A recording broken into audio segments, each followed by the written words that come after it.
Good morning. So nandito tayo ngayon sa Southwoods, Manila, sa village ng mga yayamanin. So Paskong Pasko, Merry Christmas po sa lahat. Syempre, ngayon obligado tayong napasugod tayo bigla dito kasi on the spot na pina-turn over sa akin ng kliyente ko yung swimming pool nila. So ito yung bahay ni Madam. Napakaganda. Pasok tayo doon mamaya. May gagamit kasi ng biglaan, so wala, obligado tayong mag turnover ngayon. So kahit Pasko, let's go.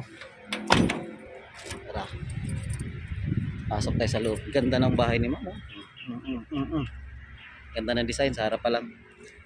Pasok tayo dun sa loob. So Paskong Pasko, so wala tayong magawa pag ganito ang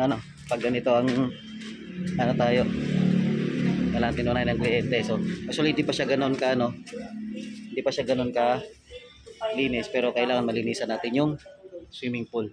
Ang ganda niya na, so anytime pwede nang liguan. Tuturuan lang natin yung driver niya at saka yung tamang proper maintenance ng swimming pool na to. So yun lang, let's go. Pagkagandang araw dito sa Carmona, Southwoods. Yun, napakalinaw na. Thank you, Lord.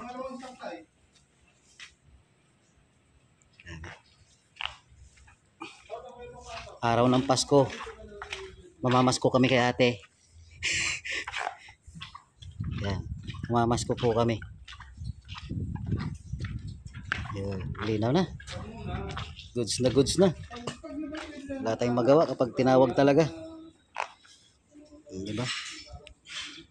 Napakagandang swimming pool. Ay,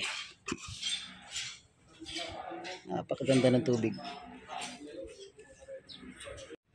All good. Turn over natin.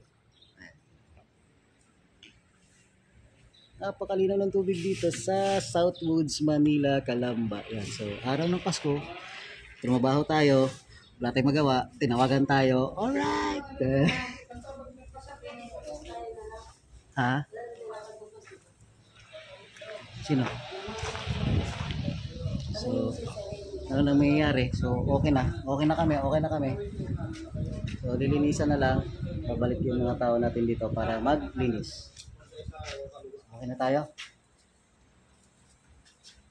Sige na. Pasko pa lang ngayon.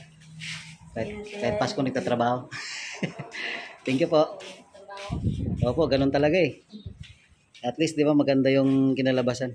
So, napakaganda swimming pool. Thank you, Kuya Han. Okay na, Kuya Han. Tanong ka lang.